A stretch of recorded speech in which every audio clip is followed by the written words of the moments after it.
Hello, and welcome back to the Tea and Soju C Drama Podcast, your safe spot for C drama chatter. I'm your host, Liliana, and it's time to sit back, grab your tea, and let's chat Asian dramas. In today's episode, we are going to be doing a currently watching list episode. This means we are going to be going through what my currently watching list is looking like at the end of October 2025. Just some housekeeping before we get into the episode. If you like the podcast, please like, share, and subscribe on the platform you listen on.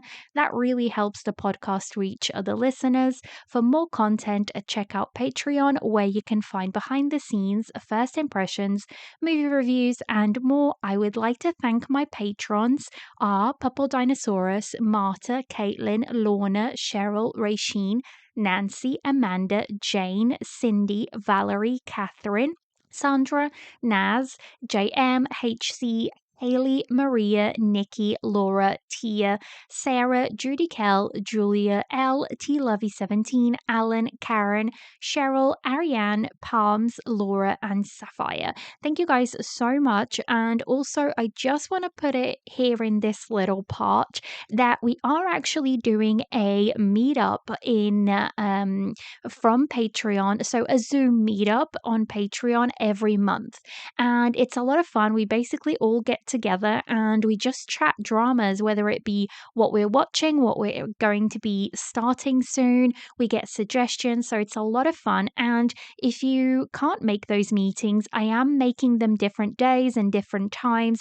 But if you can't make those meetings, I actually record them and then release them on Patreon for playback. So if you can't make the meetup, then you can just listen to the playback and still be part of the conversation, which I think is a lot of fun. So if you guys want to chat some more, then there is that option there. We're having a lot of fun doing it. And the next one is going to be in November. So it's going to be a lot of fun. So check out Patreon for that. And then finally, if you would like to chat to me or find a community, check out Discord, Instagram, and other socials. The link is in the episode notes. So, guys, it's been a hot minute since we've done one of these. The last one was at the very end of August. So it's been 2 months since I've done a currently watching list. And let me tell you, what a 2 months it has been. October specifically has been crazy. So many Chinese dramas decided to drop. And to be honest, I think Chinese dramas have had an incredible run this year. We've had some really, really good ones, in my humble opinion, or at least to my tastes. I've had a really, really good Chinese drama watching year so far. And we've still got 2 months left of the year. So we'll see what else we are going to get. Now, normally my currently watching list goes through and we have it sorted into categories. I am just going to do a bit of a free for all for this episode. Next month, I promise to bring the categories back because I know you guys prefer it in that format. But this month, guys, I've been sick for like a week and a half. And unfortunately, one of the things that really, really affects me whenever I get a cold or, anything like that is my throat. I get really bad throat aches and my voice just goes in and out. So even to the point where I was meant to record yesterday and I had to like reschedule because my throat is just not wanting to go there. So I had some like throat medicine and basically I'm hoping it holds out for the duration of this episode. I have some tea to warm up my throat while I'm recording this one, and I think because the currently watching episodes normally take a little bit more out of me because it is a solo episode, so I don't really get a pause from my chatter, which I don't mind. I really don't. But at the same time, when your voice is not really feeling up to it, it can be a little bit tricky. But we're gonna see how how we're gonna make it. But anyways, so if this is a bit of free for all, basically the first half of the episode I'm just gonna go through everything that's on my currently watching list right now. And then on the second half, we're going to do a bit of a catch up. I'm going to let you guys know everything I kind of watched from that last episode that I released for currently watching all the way back in August to, the end of October. And let me tell you, I have about 23 dramas to go through in terms of dramas that I finished in that amount of time.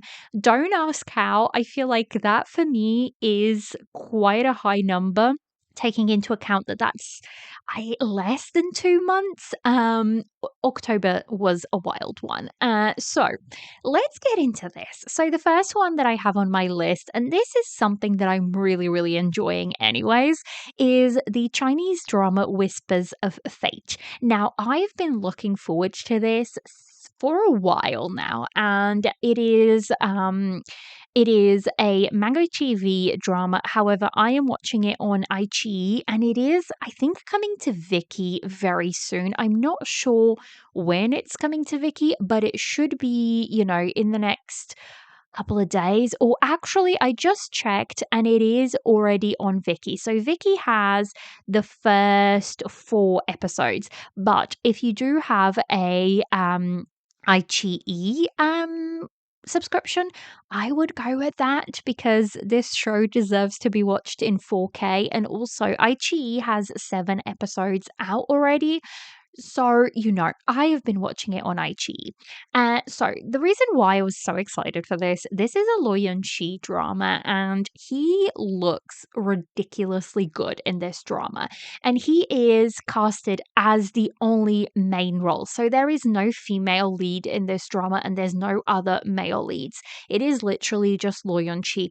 And once you start watching this show, you can truly understand why that is the case. It is his show, hands down. And I'm kind of here for it. So the MDL description reads: the more morally inscrutable Tang Lucy is framed by a former friend and is forced to enter Jianghu to clear his name. During his journey across the lands, his initial detachment softens as he is gradually influenced by the community's profound code of chivalry and courageous spirit. As this transformation occurs, he uncovers a sinister plot. Under the manipulation of the House of Pleasure, the entire martial arts community faces extermination.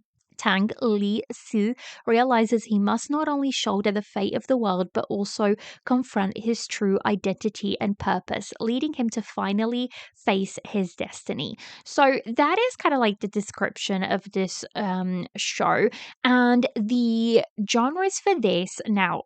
This is where it gets interesting. The genres for this show is mystery, wuxia, fantasy. And I would definitely take that into account because I've heard a couple of people say, oh, he looks like his Till the End of the Moon character. Yes, the styling is slightly similar, although I will argue the styling in Whispers of Fate is like up a notch from the styling until the end of the moon, for Lo Yun-chi at least anyways. But the story basically follows him. And I find it very, very interesting because we don't know his past. We know that the person he is playing this sort of cat and mouse game with, the guy who frames him, is someone that was very, very close to him. And the two were very linked. Like 4 years ago, something has happened to kind of drive them away and to make them become enemies. We don't know what that story is, and we're kind of given Tang Lisi's story only in bits and pieces throughout the episodes. So the audience themselves don't know what's happened in the past, and we're kind of discovering it as we go through the story, which I find very, very interesting because I'm like, we know the end product, we know how they've kind of gotten here, but we don't know the full story. And that to me is really, really interesting storytelling. And I'm absolutely here for it. I know this story is not going to be for everybody. This is definitely more like on the wuxia side, but with an element of fantasy to it. And that is definitely not going to appeal to everybody. Like I said, the female characters are almost like secondary, right? They're really not the focus of this show. So this is a male lead kind of led cast, and that's definitely going to be, where it kind of originates. It reminds me a little bit of Mysterious Lotus Casebook, but with more fantasy added to it. So that intrigues me a lot, I think.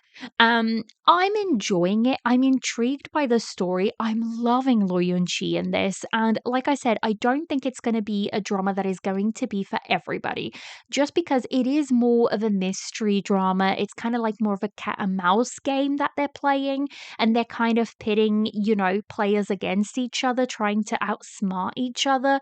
So, Lo Yun-chi looks ridiculously good in this. His acting is really good because he is really funny, and he's kind of like very smug, very, I don't even know how to explain his kind of character. He kind of like outmaneuvers everybody, and I kind of really enjoy that.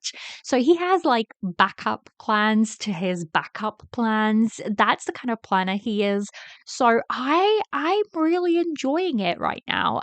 We'll see where it kind of ends up, but as of right now, I am enjoying it. So the next one on my list is Blood River. Now, this one is a follow up, or it's in the same universe as The Blood of Youth and Dashing Youth. Now, I never started The Blood of Youth, but Dashing Youth, I dropped that one. It just didn't really work for me.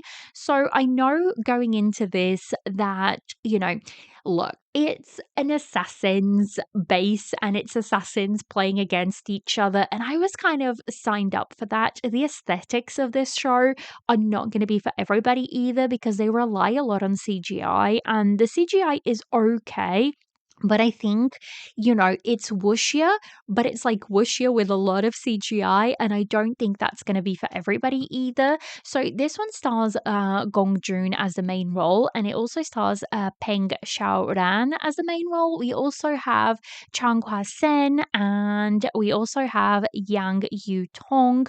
We also have Snow Kong and Zhang Xian. I'm really intrigued by this cast, and I think like this is one of those that, although we have a lot of main roles, I do think, to me, the two that stand out is Gong Joon and Chang Hua San. I think their chemistry between those two male leads is very, very interesting. And yeah, so the MDL description just reads: Blood River is a realm's most feared assassins guild, jointly run by the Su Mu and Shu clans. They can strike royals in court and crush great sects in the wild. When the patriarch is poisoned on a mission, the three clans vie for the top seat. Su Mu Yu leads the Spider Shadow unit and shields the dying leader on the road to cure. He clashes with Elder Su Zi and old friends Su Changhe and meets Master Healer Bai He Huai. After a brutal power struggle, Su Changhe becomes the new patriarch and Su Muyu's heads the Su clan. They launch the other short plan to drag Blood River out of the shadow and forge a new destiny free from it being anyone's blade. God, I wish I hadn't read that last bit because that's a huge spoiler. I feel like that's going to be the second half of the show. Regardless, I just find this a very interesting kind of like plot for the time being, because it's assassins and it's people doing evil stuff, but also not quite. So I'm intrigued. It is not one that I'm keeping up with. In fact, I am quite behind. There's 16 episodes, and I think I've only watched, I'm just going to bring it up. I've watched 6 episodes as of right now. So I'm also watching this one on Yoku, but it is also available on Viki as well. So next up on my currently watching list is Sword and Beloved. Now, on MDL and on a lot of promo, this no longer even says Fox Spirit Matchmaker, and I think it's just because they really want to distance themselves from that world. But this is the third installment of Fox Spirit Matchmaker. So the first one was the Red Moon Pact, and that was the Gong Jun and Yang Mi one. which I ended up dropping. It just did not work. And then the second one is The Love in Pavilion, which starred Liu Shishi and Zhang Yunlong. Now, these two characters are the parents of the male lead in the third one, which is Wang Chuan Fu Gui, who is played by Chong Yi. So his parents are the main leads in the second, in Love in Pavilion, which is the second one. Now, I am not caught up with this. I've literally only watched about 3 episodes so far, and I have a couple of thoughts. I was excited for this one, slightly excited for this one, mainly because it's Chung Yi and Li Yutong. I really like both of them, and I think they could potentially have a really good kind of pairing. Now, first of all, I don't like Chung Yi's dubbing voice in this one. I don't like the voice actor. It's not that I don't like the voice actor. I don't necessarily think the voice actor matches Chong Yi's vibe in the show. So that's kind of like the first little niggly thing for me. The story so far is quite slow, but that's okay. It's going to be 36 episodes. There's going to be a lot of story to kind of build up. One of the questions that people have asked is whether they need to watch to have watched the second one to be able to watch this one. And personally, I would say no, because the show kind of explains things in this third one. Now, do you get a little bit more background if you have watched the second one? Yes, because you know things that have happened and where the story kind of stands. But I don't think it's really, really a big necessity to have watched that second one. So the MDL description just reads Wang Chuan Fu Gui is the son of Wang Chuan Hong Yi and Dongfang Huai Zhu, and the most powerful member of the Wang Fan family. Trained as a Daoist soldier, Fu Gui lived a life without freedom. Qing Tong, initially a spy planted by Poison Lady to gather intelligence on the Wang Fang family, regains her freedom with Fu Gui's help. As their bond deepens, Fu Gui's longing for liberty and vision of a peaceful world are reignited. So basically, the show kind of opens up and he is basically treated like a soldier. He is alone a lot of the time, and his father is just like, you gotta practice, you gotta practice, you have to be the best, you have to be able to achieve this certain level because the world kind of depends on it. So that is where he's at. He's very kind of lonely, very closed off, very cold, doesn't really feel anything. Nobody like really tells him anything. So that's where we start. Like, he knows his house and he knows the pelican that takes him to kind of beat demons. And this little, our female lead starts as a little spider demon, which is actually kind of cute. This spider demon is kind of cute, I'm not gonna lie. And she basically infiltrates his house to get information. And, that's where the story kind of starts. And I haven't really watched much of anything else to kind of know where it's going. But so far, I find it okay. I'm intrigued. And look, this at some point is going to give me Chongi in a white wig, and that is worth me sticking around for the time being. We'll see how this one lands. I did say the third installment was the one that I was like more hopeful for because of the actors, but I don't really have any faith whatsoever in you know in this in this show. But I do believe the director, so the director did do both Fox Spirit Matchmaker, Red Moon Pact, and Love in Pavilion. The writers are different writers. Well, they also did the other two. So we'll see. We'll see where this goes. As of right now, I'm watching, and it's too early for me to tell whether I'm actually enjoying it or not.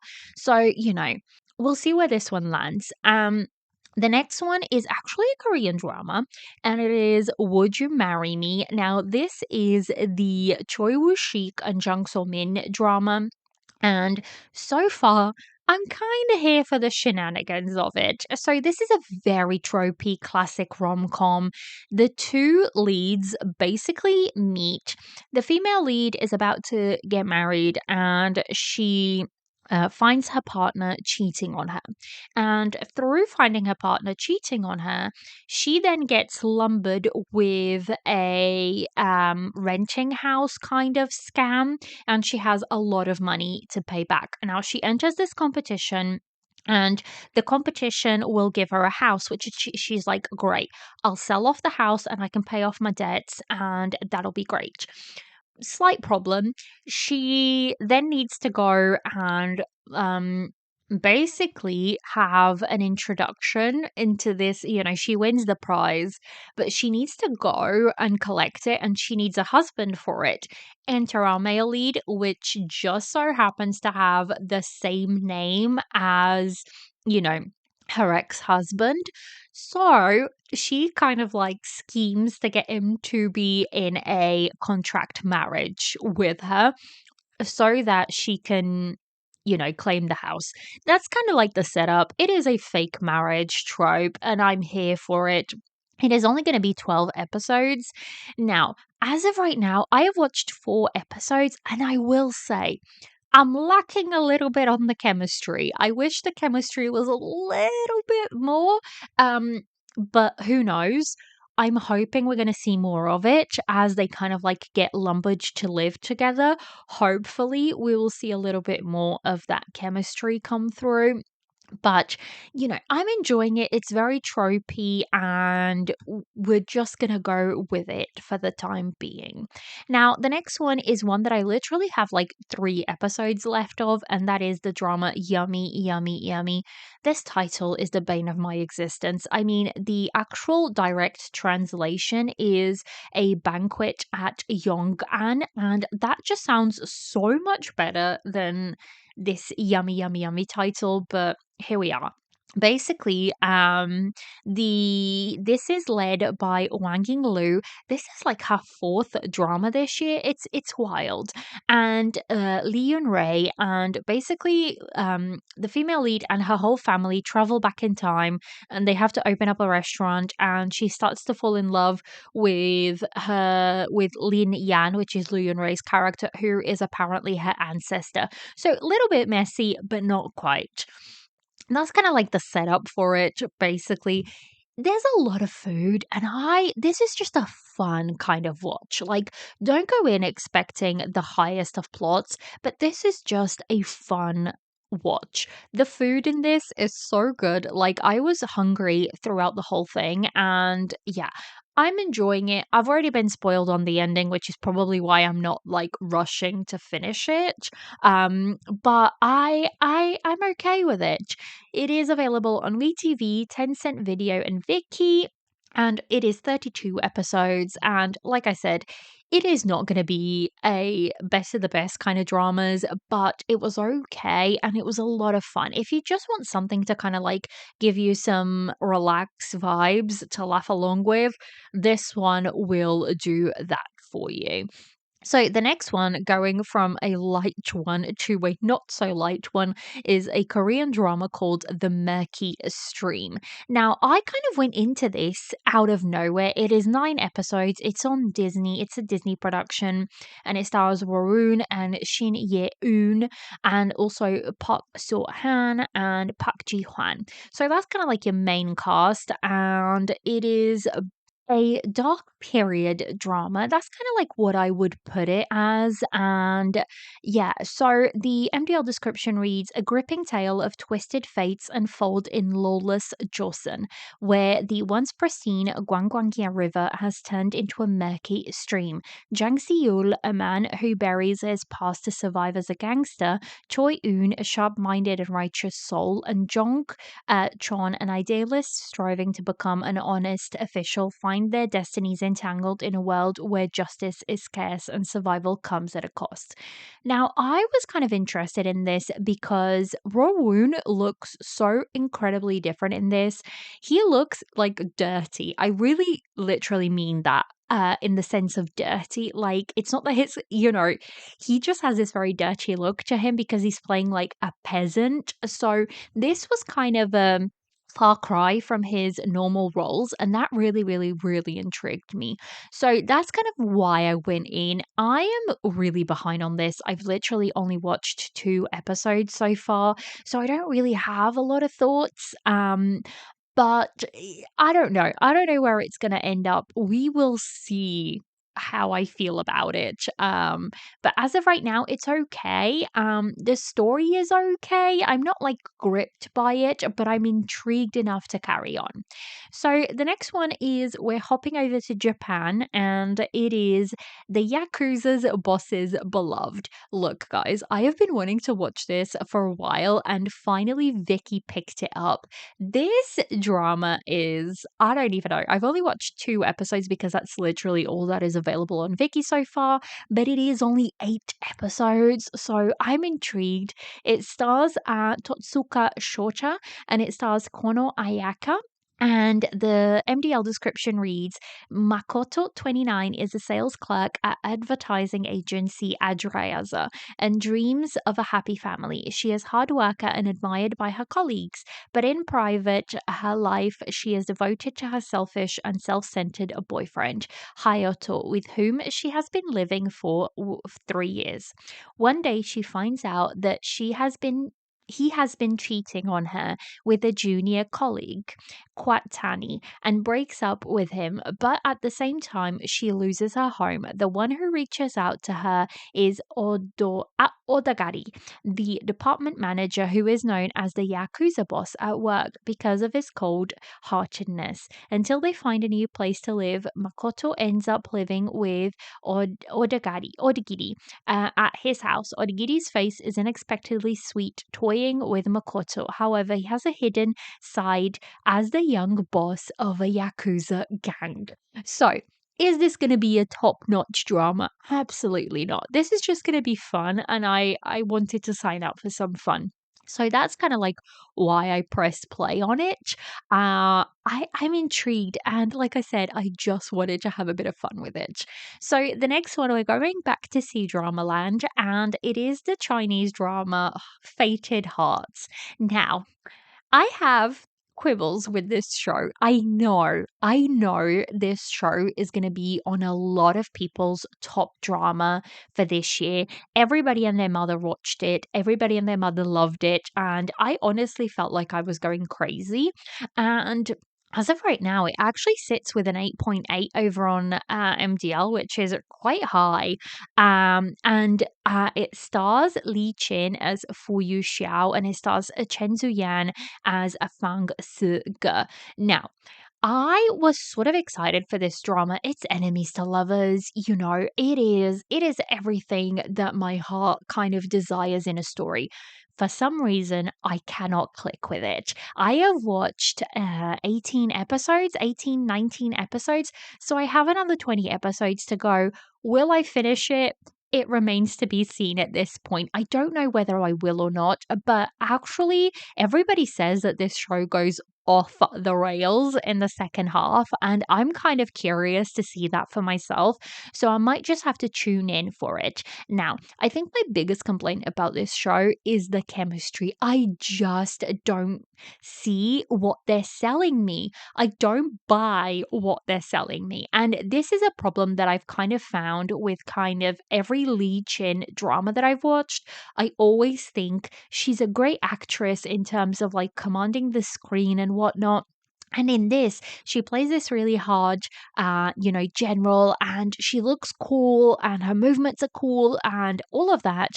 But the chemistry with Chan Zuyan just is not there for me personally. And I know that's not the case for a lot of people. A lot of people saw the chemistry, they were buying what this show was selling. But for me, it just kind of isn't working. It almost feels like they're, you know, um, I don't know, enemies turned friends, like really close friends and companions, but not lovers. So I just feel like the development of the relationship kind of did not work for me that well, and that's always one of those things that I kind of need in my dramas. So I don't know. I will probably finish it just because, I kind of want to see where the story goes. I think there's some interest for me there.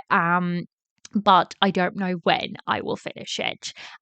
If you guys have watched it, let me know what your thoughts were overall. If you're listening on Spotify, you can leave a comment on Spotify or, come and find me on Discord or DM me, on TikTok and all of those places, Instagram. Come and let me know what you thought because surely I can't be the only one who's struggling. I feel like I am. I feel like I am the only one struggling with this drama because everybody seems to have loved this and the FOMO was real. The FOMO was really getting to me on this one. But, it is what it is. I really want to try very hard to not let FOMO kind of dictate whether I finish a drama or not, or whether I talk about it on the podcast or not, because sometimes, I don't know, forcing myself to watch something just does not seem like the way to go.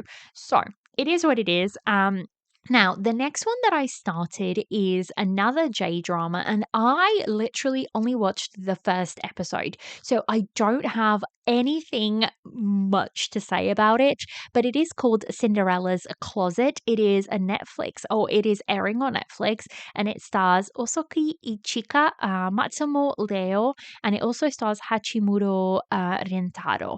And the MDL description reads Haruka is a plain Jane who left the countryside to start her college life at Tokyo. She's secretly in love with Kurotaki, a co worker at her part time job, but she lacks the self confidence to confess her feelings to him. Then she meets Hikaru, a glamorous but sharp tongued fashionista who begrudgingly agrees to play fairy godmother for Haruka. However, there's more to Hikaru than meets the eye. So it is 12 episodes. I think it is fully out on Netflix now. And like I said, I really haven't watched very much of this. I've watched the first episode, but I'm intrigued. And I think I kind of pressed play because it's a J drama on Netflix, and I always kind of want to support that. But also, a lot of people have been saying this is just a cute drama. It's 12 episodes of 20 minutes, so it is a very easy watch, I think. So, I can't say very much about it because, again, I have not watched much of it. But what I have watched, I have enjoyed. So I'll definitely keep watching that one. So that was Cinderella's Closet. And then we are going to Thailand for a little bit. And it is not a BL. So this is a Thai drama called 9 Years of You. It is 9 episodes and it is available on Netflix in some places, although I was watching it on Viki. And the MDL description is very quick and concise from once close friends who knew each other better than they knew themselves. A turbulent 9 year love story unfolds between Nap Dao and Run. So it's basically friends to lovers in 9 years. So each episode is kind of like a year of their relationship, whether as friends or whether as, actual relationship.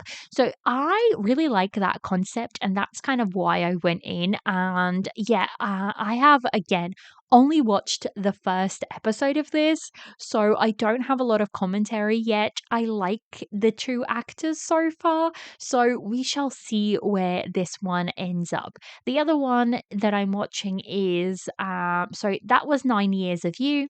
And next up, we have Wow the World, which is just, I spoke about this one. It is a variety show. It stars Lu Yuning and Gong Jun and a bunch of other people. And I watch this one in little bursts here and there. So, and then finally, we have Mysterious Lotus Casebook, which I'm not going to really touch on. I literally have like 2 episodes of this left, and I'm going to review it very, very soon on the podcast. And you guys will absolutely get a review of this before the end of this year. So I'm not going to touch much else on that. So that is everything on my currently watching right now. It's busy. October was crazy. We had a lot of dramas in October. But before we get into the next part, I just want to say that, like I said, October was a crazy month and it also feels ridiculously long. And I can't believe we're almost at the end of the year. So I'm really excited to see what comes out of, the next 2 months and to see how everything kind of lands. I do have something very exciting though for this year for the end of year episode. I am going to be doing a drama trio end of year review. We always do that. It's always a lot of fun. So that's what we will be doing again this year. But for my solo episode this year, I thought it would be a lot of fun because most of the dramas that I want to talk about, I have reviews on them.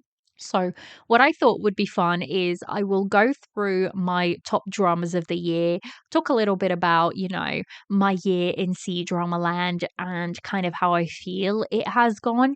And then I will put a post out probably at the end of November going into December.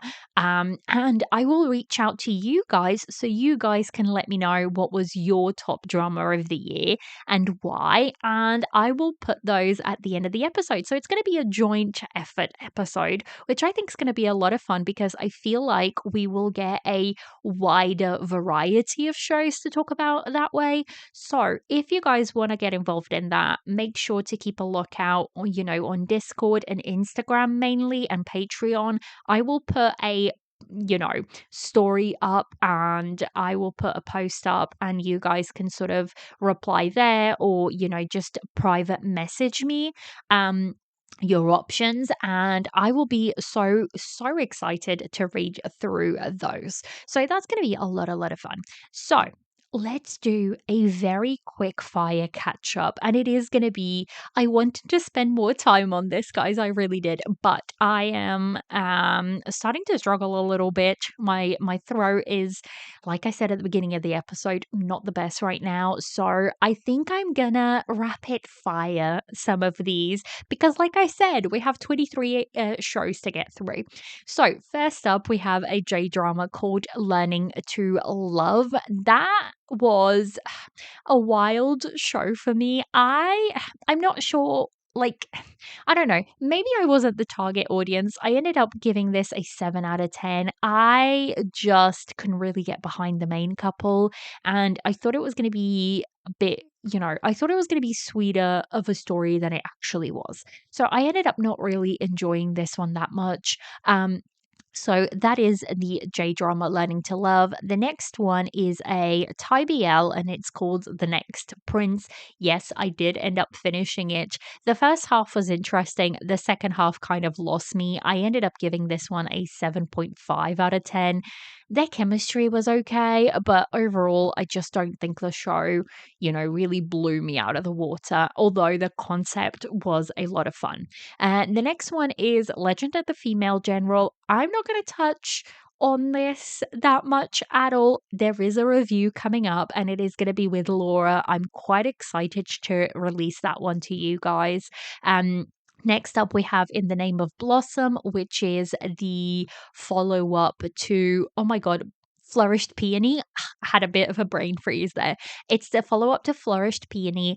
I have recorded a review for this one, so it's coming. So I'm not going to touch too much on that one. The next one is a Shadow Love. This one is the Chonglei and Songyi drama, and I was so excited for it, but I think it suffered a little bit for me because I feel like it was released too close to oh my goodness, the Legend of the Female General, and I feel like I wasn't quite ready to watch another show which was not the same. They're definitely different stories, but it was similar enough in places that it kind of, didn't grab me as much as it could have. I did still score it an 8 out of 10, which is a fairly solid kind of score out of me. So that is Shadow Love. And let me know, actually, guys, if you want me to list all of these in like the description. I can, put all the names of the shows in case you want to go back to them. Let me know if that's something that you guys want going forward. If, I can do it in the description of the episode and just list all the shows that I talk about.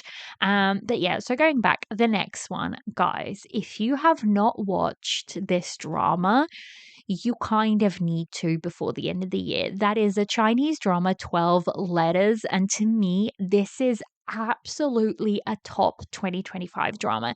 It is short, it is 12 episodes, and you can find it on Viki, WeTV, and apparently Apple TV too has it. It's a Zoyiran and again Wang Yinglu drama, and it is stunning.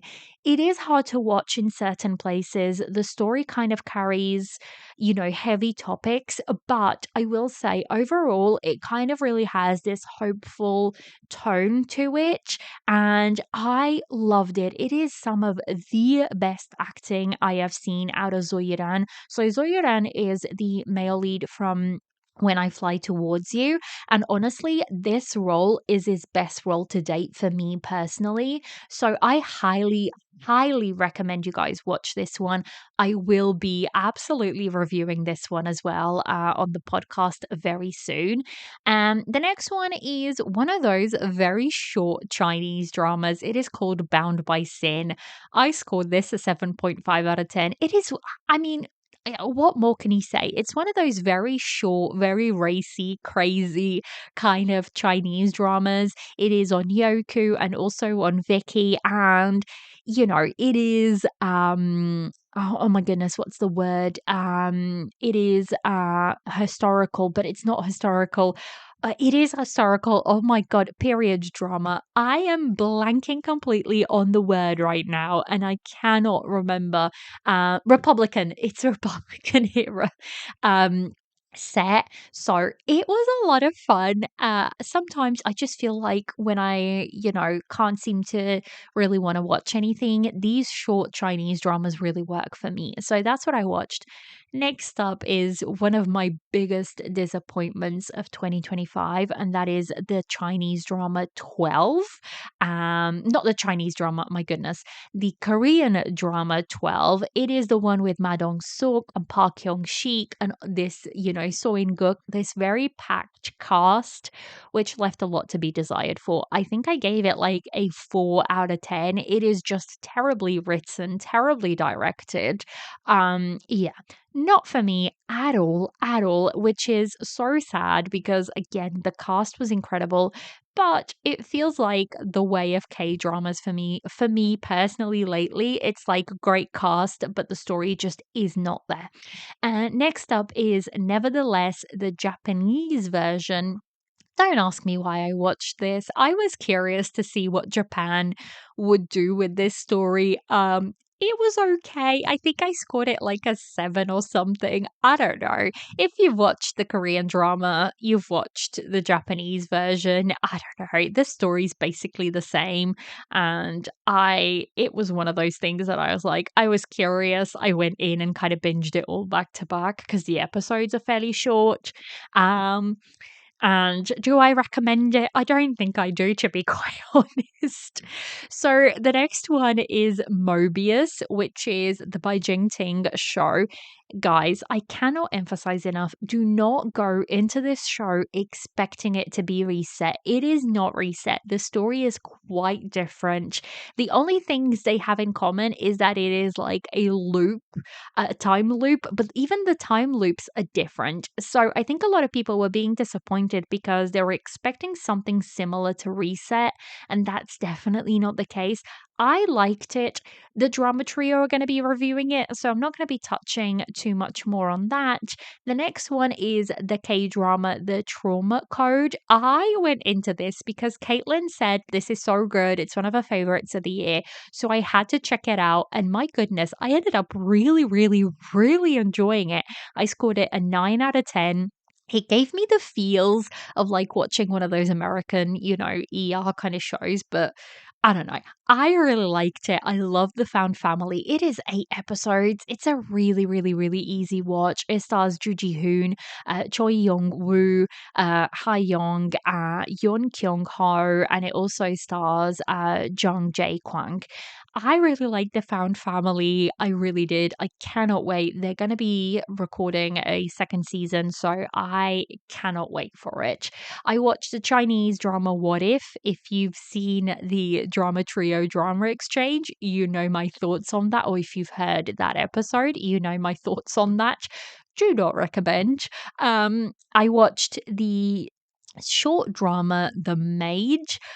This was kind of like beautiful in terms of clothes and everything for a short drama because it's 26 episodes and the 26 episodes are like 10 minutes a pop. They're really, really short. You can binge it in one afternoon. It's on WeTV and it is like enemies to lovers. It is, getting revenge. It's a revenge story. It was one of those that I sat down one afternoon and kind of just binged and I ended up really enjoying it.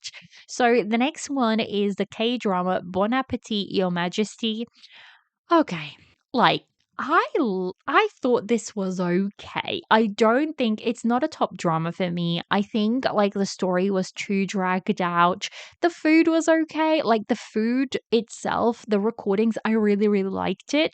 But when you do a food competition for 4 episodes and that's all you do for 4 episodes, I'm sorry, but that just does not work for me.